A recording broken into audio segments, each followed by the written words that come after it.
examples of incidents or errors.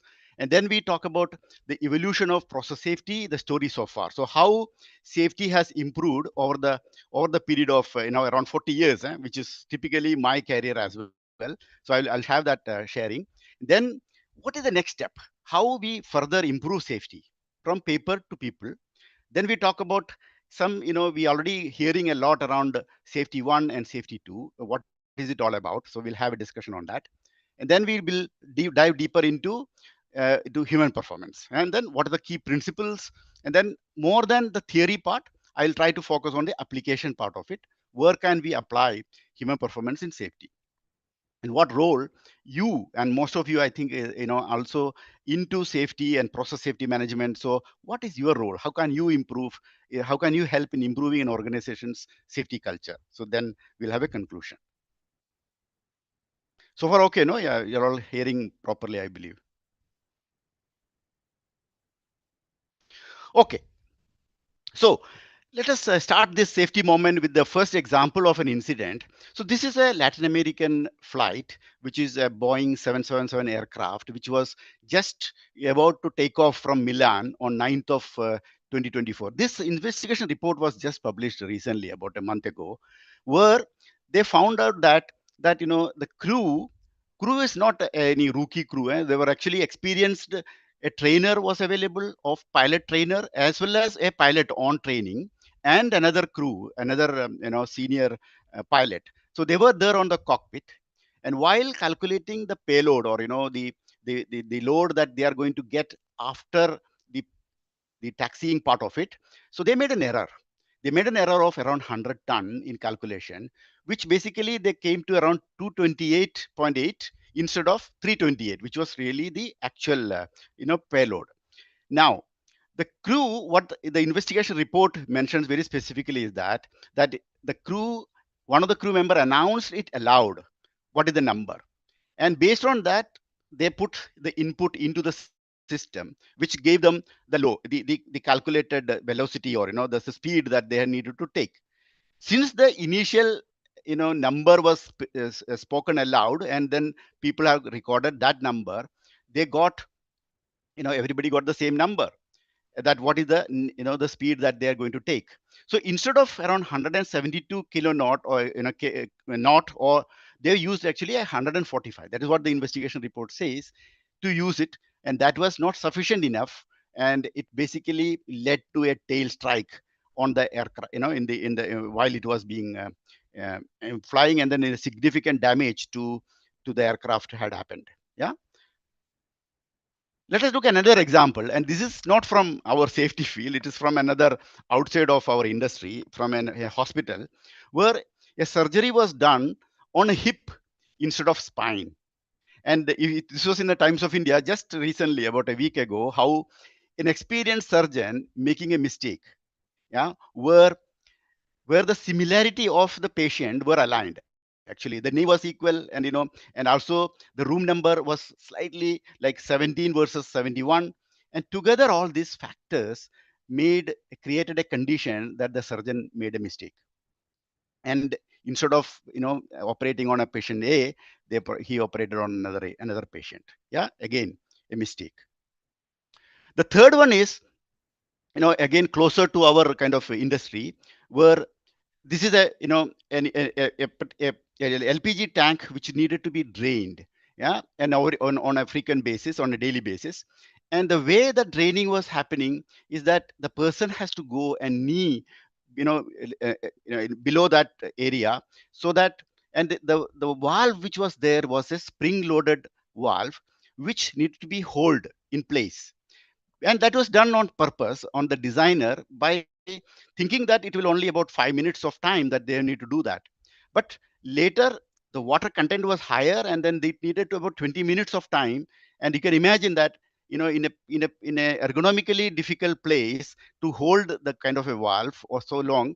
So they found out a jugaad, like a shortcut where they thought that they can tie it down when it was being in place, and then watch it very closely, and then later they can go and close the valve. But as you know that how humans behave, that over a period of time this practice became normal, and then somebody called him out, and then he went for some having a refreshment, and when forgot about the valve needed to be attended, the valve was left alone, and then after the water the LPG started coming, and then that led to a serious incident and a fire. So I will come back to the kind of error and mistake happened here in a later, but let us bring the evolution of safety over the years. So if you think of this 40 years of improvement in the last 40 years, there have been incident. This is which is there in the timeline in the below, which I'm showing you, from Piper Alpha to the Phillips explosion, and then on the top is the response that industry has given and as safety community has given, mainly around permit work. As an example, for response to Piper Alpha, one of the key process improvement which has happened, there are several of others as well, but one of the key one was permit to work. Pipe Phillips 66, one of the key underlying issue was around maintenance and the isolation related to that. So safe isolation as a key process which have been developed. And then if you look at it, further also on SO Longford explosion, which was more on to the HAZOP related activity, where importance of process safety and how HAZOP and risk assessment has been needed to be carried out. So that what I'm trying to show you is the evolution of how safety improvement have happened. And over a period of time, the institutes like I ICHEMI, CCPS, ASME, API, they were also developing international standards, which industry has been adopting those. But when it comes to incidents like BP Texas and Burnsfield incident, we realize that how context and influencing factors, and also some of the other areas like fatigue, like how long shift can affect people, or even the kind of maintenance activity and the availability of some of the safety critical equipment, how can that influence the performance or influence how people can make mistakes and errors. So these are significant incidents which led to having these thoughts in how can we improve on human error and human performance aspect. That came out. But it all strengthened when it came to Deepwater Horizon. And I will be mentioning about in Deepwater Horizon, of course, if you those who have seen those the especially the book Disastrous Decision by Andrew Hopkins. So there it really talked about how biases and risk normalization had really created a serious vulnerability on processes, and then how it led to that. And at the similar time, around 2015 or so, the book on Thinking Fast and Slow by Daniel Kahneman has been published. And that Thinking Fast and Slow is also a remarkable work, and which actually he received Nobel Prize for it, on how people think fast and slow, or basically system one and system two, and that had led to an excellent understanding on some of the biases and risk normalization aspect as well. So so over this period of time, you can see that how industry has evolved as well on our safety performance. And over now, in 2020 2025, what I have said there is areas where India. So I was looking at some of the statistics. If you think of it, more than 111 incidents in a quarter. When they analyzed on a process safety, there were more than 30%, or one third of all the incidents were happening in India. You can think of Sigati incident, which is dust explosion, or there have been LG polymer incident where a release of chemicals, as well as recent as Vedanta power plant, where there is a boiler explosion as well. But that was like now we need to. It only shows that how our role, and also the institute's role, how that also can need to be applied in Indian industry as well. But broadly, what I'm really coming to is that how industry in globally international industry has responded to these incidents, how evolution of various different topics have come up, and then now where we are ending up is in the human performance, and how we can improve human performance in safety. and that is where my topic is going to be coming today. Okay, to put it in another way, this is a an improvement over a period of time, how safety has improved from equipment design and engineering standards from the beginning to processes and procedures at HSE management system elements, and then came the latest on human culture and safety culture, which is around behaviors. So the next step is going to be paper to people. Yeah, because we do have practices, procedures, whatever needed for people to perform. However, how do we get to the people? How can we create people at the center and then designing the systems that will serve the purpose for them? How can we build processes around the human? That is where the next step of improvement is really needed, and happening. So, and also is also about leadership. Leadership not just at the senior level and the leadership level, but also in the middle level and at the front line. How we can make leadership visible and felt, and how can we have an engagement through visible safety leadership. And I will mention why so important, how leadership is so important in later slides. And then also we will also discuss about how can we make safety real, because many times the way that maybe safety has been portrayed has been shown as compliance and and always being disciplined kind of approach, rather than showing care, trust, and then how can we help people to have a confidence and psychologically safe environment for them to work. It all pointing out to a direction that how can we incorporate more of human approach in safety, and that is where we are going to talk about. Coming back to evolution part, I will also want to discuss these two topic, which is safety 1 and safety 2, in a little bit in more deeper. I will I know that I'm speaking a little bit faster and then get through the content first, and then I will allow for you to ask questions and we can have a conversation. And then also you can reach me on my LinkedIn or otherwise in through my contacts, that you can ask questions and we can always connect as well. Okay, so in safety, the approach in the beginning or so far has been how can we avoid things getting wrong. It's always about a state of how can we have less of incident, absence of incidents, where only few things will go wrong. Always it was about going wrong, and then how we can really prevent that happening. And we search for even things go wrong, how can we identify the causes and fix it. So always the effort has been focusing on what goes wrong. The approach of safety too, and we are talking about human performance and those aspects in the current period, is how can we focus more on what can how can we get things go right. What are those perspective, the the things that we can do where we can make many of the things possibly right. This is where the whole definition of safety coming to us. Instead of talking it as safety as absence of incidents, it's a presence of controls, presence of capacity and resilience, in the system, which can really build more confidence on people to improve safety. So here, humans are seen as resources rather than people who make mistakes. People are seen as, based on the system's complexity, they're able to adapt, and they're able to make the changes in the way that need to be performed. So the foundation of safety too is basically is bringing those safety, the human performance aspect in life.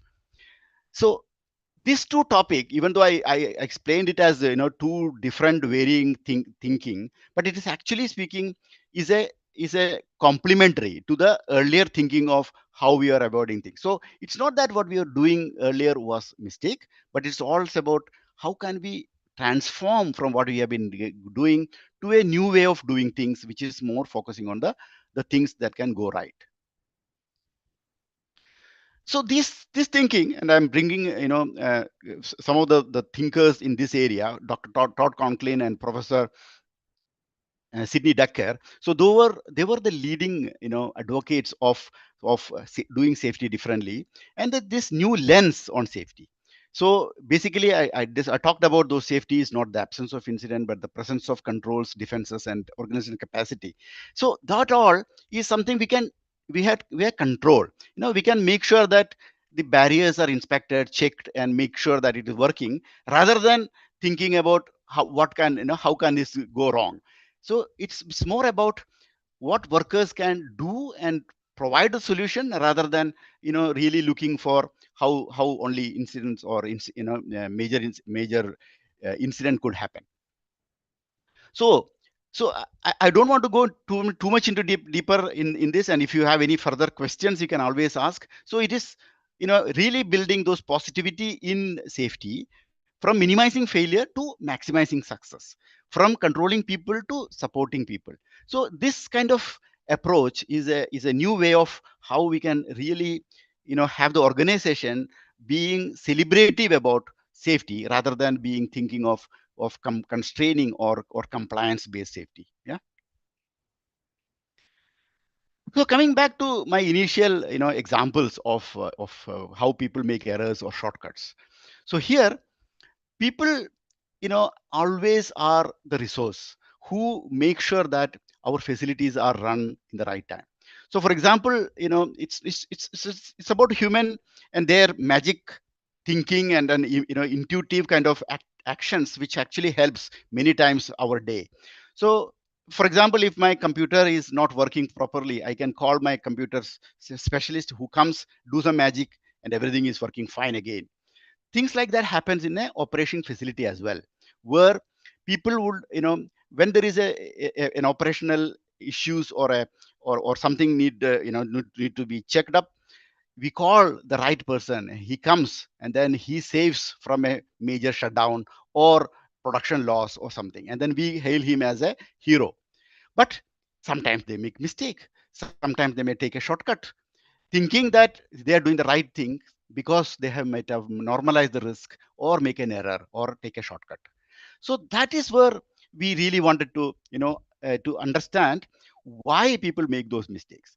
To really understand why making mistake, why people make mistake, we need to understand that what are the type of mistake. So I'm not going into deeper into all the types, but broad two categories, right? One is unintentional, like in my earlier example as well. Say a surgeon making the mistake on surgery on a on the patient was a mistake. Yeah. Or it could be a slips and laps of things, which also is an unintentional kind of activity. But if you take the LPG kind of, where the person have put that the shortcut, is also intentional, even though he was forced to do that based on the conditions and the situation which was there. But it is actually a kind of a violation which was optimizing the time or availability. So two type of errors, unintentional and intentional, so, and then we can also further classify it. The reason for this, to understand it deeper, is that we need to really understand why certain mistakes happened, so that we can further work on it, and think of what can we do about it. If we don't understand it, then it is difficult. So in this kind of research has already been happened in Energy Institute, and there are some excellent material available in their website to understand human error and human behavior. So I really urge you to also have a good look through those Energy Institute material, which was it has been there since some time, but now we are actually using it to further improve on our human performance part. So another things, that one is about the simple slips, laps, mistakes, and also the shortcuts, which people are taking. Another part is that how situation and context drive some of those mistakes, and this mistakes, and asking people to be risk normalized. So this risk normalization and biases can be due to familiarity with a task. For example, sometimes we skip a pre-start checklist of an equipment because you already know and you have been working with that equipment for so long, so it is fine. Or it could be a more experienced or highly competent person who may misjudge a PNID by reading it and maybe making a wrong isolation point. Or it could be an operator who is fatigued, who was misreading a label after a long shift, and then he's selecting a wrong chemical. Or it could be a time pressure, where speed accuracy trade-off must have happened, for that and it is one thing, a theory in psychology is that the speed and accuracy is not going well together. Either you can do things fast, fast and speed, how, or you can do it accurate and perfect. So you cannot do both at the same time. So here, could be an example of rushing some confined space permit by just checking and ticking to meet a deadline that you need to conduct it, in time. Or it could be also part of a group where informal norms of work already happening. So a new starter maybe, they were not wearing safety glass because nobody else wearing here. So these kind of understanding has to happen, because each of those errors and mistake may need a separate, or a clarity of how we can address that as well. So coming back to the earlier, I mentioned about, Daniel Kahneman and his work on thinking fast and slow. It's a landmark kind of, finding a simple things like system one thinking and system two thinking that person will have. System one is fast, intuitive, effortless, which typically, that we jump into conclusion, or we are very quick in assessing a situation. System two is our deliberate approach, where we are effortful and really thinking and rational, evidence based. And both of this thinking, or both of this approach to how we do things, always happen. It's not that that one, it is, it is, it is a new or something. But the point is that, and both are required, because you cannot have a deeper thinking when I just ask a simple question of 2 multiplied by 3, yeah, to give an answer of 6. You don't need to have a rational thinking or anything, because it is much more easier. But when the question is about 17 multiplied by 23, that needs a system 2 kind of a thinking, which needed a deeper and really looking at, maybe using a paper and an aspect as well. So the system 1 and system 2 thinking has been always there. However, how it affects in a safety is that you know where system one thinking is needed, but we do it in a system, sorry, where system two thinking is necessary, we do it in a system one way, because system one is more easier to approach and always it is on. So we take system one as our common, or easier approach, and that can make big mistake. So that is where, when when we are familiarized with with an activity of maintenance or operating, then we think that we know all the steps and then go with a system one mindset, rather than really using a checklist and checking out each step, and especially the critical steps and signing off and all that. That is system two. But system one is, using your intuition, using your memory, and then doing it, which most of the time will be helpful, but not in all the time. So this understanding on system 1 and system 2 also helped us in understanding the biases and normalization as well, which we discussed earlier. And and now, with this understanding, we have a much broader clarity on what is human performance. So human performance is actually a science where we are incorporating all the interactions of work systems, equipment, processes with the people and the culture, and how these are all interact each other, in a seamless way. That is what human performance is trying to achieve, with the people at the center. So it is all about people, and how I can create systems and processes and equipments work for the benefit of people. And it is also a learning mindset and psychological safety, which will helps in speaking up, which will help in bringing out any dilemmas or any operational conflicts, which all will help in a next level of safety performance by having by having unlocking the safety leadership in all levels. So human performance is basically, bringing all this into the work environment, and and yeah, that is what actually is all about. So to put it in another way, the key topics that comes under human performance is starting with the leadership procedures. Yeah, how good is our procedure, how easy for people to use the procedure, how good is our engineering design, whether ergonomics and various other cognitive biases has been addressed in those engineering designs. And there are several examples that we can share as well. And also, the next topic is around well-being or fatigue, which basically, in BP Texas incident, when the person was on the 20th day of his shift, of a 12-hour shift, how fatigued that person would be, and also other associated with other, stress and other factors which are also addressing in well-being. Training, how good, how is the training being imparted, and what kind of aspects have been covered, and to retain his knowledge on the training. So those aspects as well. And further deeper into investigation, because when incident happen, how we investigate on the human decision making actions. So that is also a very important area, which also is a part of human performance. So human performance ultimately will forward it into having an effective control and fewer incidents. There are key 5 principles of human performance. It start with, as I earlier mentioned, of error. It says that error is normal because we are all human.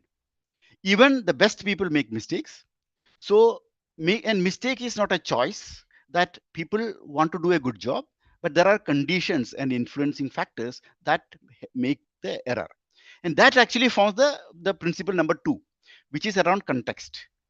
Context influences the behavior, and the system drive the outcome.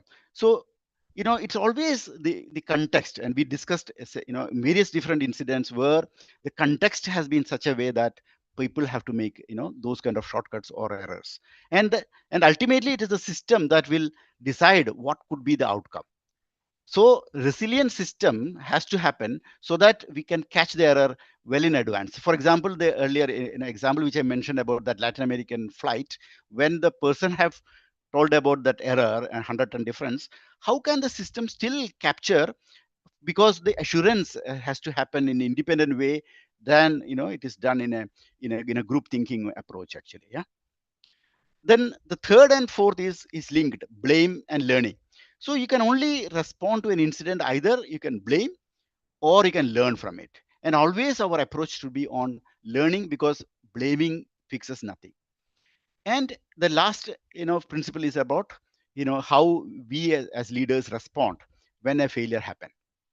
So these principles are there. Each topic itself is a a good topic for discussion, and it is also available, and in books. For example, the 5 human performance principle is a book written by Todd Conklin, which is a very interesting book. A lot of examples. I really ask you to read that as well. And in about 5 minutes time, let me showcase some of the application of human performance. How can you really apply it in the normal areas of, for example, in leadership. So in leadership, and culture, how that can be applied in developing and actual use of procedures, and importing importance of checklist, why checklists are needed and how it can be used. And then some of the topics is much longer, like how can we have a human centered design and facilities. It's needed a deeper thinking. Similarly, on incident investigation learning, how can we apply human performance in incident learning. But some of the other areas, like how can we manage work safely in the field and conducting operations using our start work checks, which also I'll be touching upon in a very quick way. So let us start with leadership. Of course, importance of leadership is evident, especially in the recent earlier incidents, where we talked about the Mokondo incident, where leadership walkthrough was only focusing on personal safety, how we can really help by doing in more intuitive and more how can we help the leaders to do it, rather than just focusing on personal safety. How can we incorporate process safety kind of thinking as well, and then process safety fundamentals have come in, and then how can we use those kind of tools in an effective way. So leadership and how leaders can support creating a right work environment is important. So that is one area. So and the human performance there is more in the way that they may be conducting site walks, safety walk and talks. How can we help them to go through a reflective approach, and connecting to the workers, and engaging them and asking the right questions. So that is an area where how human performance can be applied into leadership. Coming to procedures and checklist.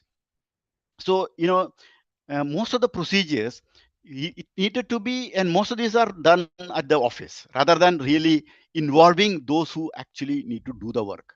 So how can we engage the operator? How can we involve their inputs and detail as well in the procedures, and how it will reflect the real work? So there are opportunity in the procedures, how we color code it, how we make sure that pictures and also steps are written in a way, and also provision for assurance in critical steps is also can be possible. So there are significant opportunity for incorporating human performance in procedures and checklist. That's all I wanted to say here. I'm just quickly going through so that we can have some good time for some questions and reflections. Yeah.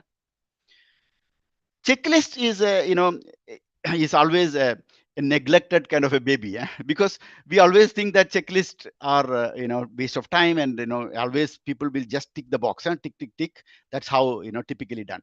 There is a beautiful book by Dr. Atul Gawande, and it is written as Checklist Manifesto. In that book, Atul Gawande, he explains some of the importance of checklist.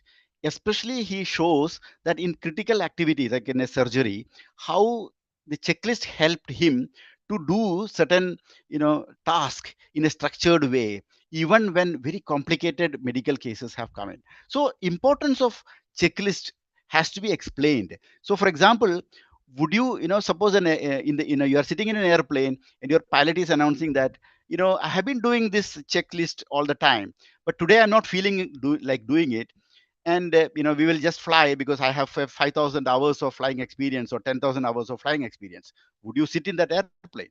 No, we expect the checklist has to be filled out in those kind of a high safety critical in the right way. So my point is that we need to explain to the people and only use those checklists as a memory limit, because of our memory limitation, and also because of that system one thinking and system two thinking which I earlier mentioned. Yeah, how important is checklist coming in, and you can revisit your checklist which are being used by people on certain activity, and then improve it based on the way that that they can, it can be helpful for those people. Next part is on how do we know work is done safely in the field. This is a concept that work as planned, because we plan a work in the right way with an SOP, with standard operating practices, planning, preparing, accessing, all that is done in the nice way. But when it comes to the field, you know because of the constraints that the time, for example, the permit itself was delayed for say a couple of hours, so then they skipped the planning part. And then there are other aspects of issues that whatever the equipment they brought in is not reaching up to that level where he wanted to reach. That gives them the constraints, and then they had to overreach, or it could be unsafe access. So my point is that what we planned in the very nicely in the original plan of how work is to be executed, very different when it is being done because of the operational constraints and very many different operational issues that we find, and then it leads to a further incident. So work as planned and work as imagined, we need to really look at the actual work and situations to help the people to do the way it has been planned. So there is an area that we need to look at. How can we do that? One of the excellent way of doing it is through start work checks. Start work check is a way of improving safety, and this has been created by, and I will be giving the specific example, but just to think of when you want to leave your house to come to work, you first check your ID cards, your your keys, company ID and phone and all that, right? Check in a very in a structured way so that you don't have to go back again and get it. So that itself is a start work check actually. Yeah? Before you're leaving to work, how you conduct that simple memory jogger or memory check is a start work check. In industry, IOGP has developed start work checks for about 13 key activities. 13 key activities starting with confined, it could be confined space, working at height, and also lifting and hoisting. So on the right hand side, you can see those pictorial way of doing these start work checks. excellent used by Chevron, and Shell has been using in the recent times, and many other organizations using these start work checks. It's available IOGP website. Again, incorporating human performance and making those checks very easy for people to perform, because it is numbered and you can really see how it can be added. So for repeated work, using this kind of a pictorial approach to do it is a very improved way of making resilient work systems actually. And in the last one, I will just touch upon is on the verification assurance, because you know typically no one likes that their work is being checked, because we all believe that we are doing good job, so why someone else is having checking that. But in a real world experiment in one of the refinery, that the workers were demonstrated that sometimes people can make mistake, especially on safe isolation, because when you do safe isolation, they discovered that people can do it slightly differently. Different operator can do it differently because of the way that they read the PNID and the isolation point they identified. So some of them it could be mistake or error, or some of them it could be an alternative way of doing it. But having a second pair of eyes always helps in a developing an isolation plan, because that can actually help in really making sure that that the variability of the way it is being done is understood and discovered. So the second pair of eyes is what basically is all about verification. So doing it through color coding, doing it through yellow markers, all these are simple things which are always available in work. But encouraging people to do that, to make sure this verification and assurance is another important aspect of bringing that work as planned and work as executed is actually matching. Yeah. I will stop here, and this is more about the role of us as safety professional. Of course, it is more about bringing that clarity and purpose, and also not seeing this human performance also as another initiative, rather than it is what is being happening, only tweaking and improving, rather than really creating another big noise in the system. So I will stop here, and then I will listen for any question. And this is my conclusion slide, which which is also already there in the slide. So any question so far?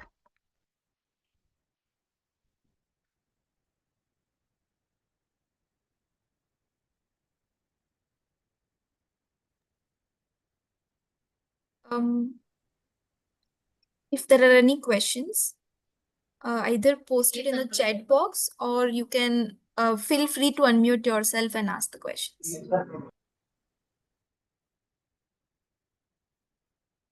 Yeah, thanks for.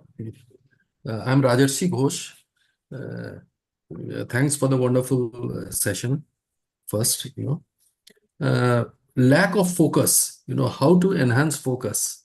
That is something which leads to unsafe behavior, right, sir? So sometimes while on work or while on any particular job, we are not present in the present moment, because maybe of maybe the kind of repetitive work we do.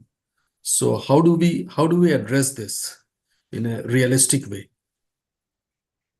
That's a excellent question. uh, Distractions, being in another world, even while driving, you would have all Yeah. noticed that that is one of the key reason for major incidents in on the road, as well as in the plant as well. There is no rocket, one bullet or something, like we can actually decode the whole thing, because we are all human and we may distract. And distraction also maybe compounded when we are already fatigued as well. For example, we have not had a good sleep, that also can also lead to people being getting distracted. So this is all where we need to accept interventions, or we need to accept how other my colleague, it's okay that when he asks that, today how are you doing, or and being more approachable, and then having that kind of a in an environment where people can connect to each other and then intervene each other is another importance in an organization. So some of these steps that we have done, for example, conducting a toolbox talk, or doing a pre-job meeting, is not just for discussing this alone. It's also to discuss some of these distractions or aspects can be, can be also be discussed in that meeting, in the initial initial discussions. I hope I tried to answer that, but it's a great question. And Yeah, anybody yeah, else have any? very much, Yeah, sir. Thank you yeah. so much, for your insights. Thank you, Rajesh. Yeah. Mm. Any other question? Yeah, Mitesh here. First of all, thanks you for bringing a new concept, because nowadays I am working since last 20 plus years in the industries. I could not see beyond the BBS. So just would like to understand that how you can correlate the HOP concept with the BBS. Fantastic question, actually. And I'm one of the BBS proponent in the beginning. I was I was trained as a behavioral based safety trainer, and implemented several places behavioral safety. So of course, BBS, as you know, that it has been slightly lost its relevance many other things when it came. For example, life saving rules, or the process safety fundamental, all those kind of stuff came in. How we approaching the behavioral based safety has been different. It became stale in the organization, and to be very frank, because in 2000 2005, early 2000 was the time when behavioral based safety was one of its prime. And then slowly I saw those systems was having it, but it was not. But to be very frank, the concepts are similar, but of course in behavioral safety we were more looking at worker behavior, and then consequence motivate behavior, that kind of a principle, where in human performance we are more looking at the context that drive behavior. Now, to be very frank, theory is different, but conceptually these are basically similar, actually, because ultimately it's all about the context and how that is shaping the behavior of people.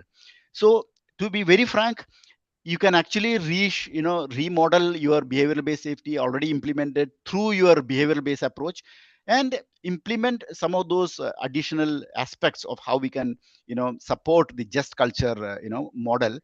But yeah, it is, there are a lot of similarity, Mitesh. I can only tell that much. Yeah. Thank you.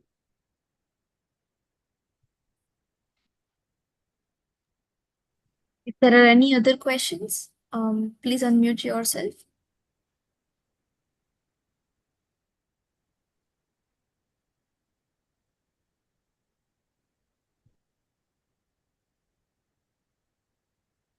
Okay, I guess, sir, we have no further questions, and it was really very insightful session and very interesting topic. As I said, we have not touched on this particular topic, and you have very briefly in detail covered this gist of the topic and why this is important in the current trend. So I would really sincerely appreciate your time and support to the institute and for delivering this particular interesting session. So if there are no further questions, we would like to conclude this session and by taking a group picture. So I would request all to please turn on their cameras. And sir, if you could please stop sharing the screen so that I can Okay. take a screenshot. Okay, 1 second. How do I do that?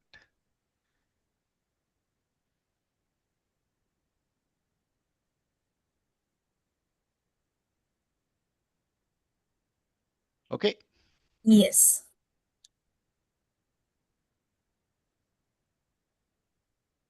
Sandeep. Requesting everyone, if it is possible, to please turn on the cameras for a quick group picture.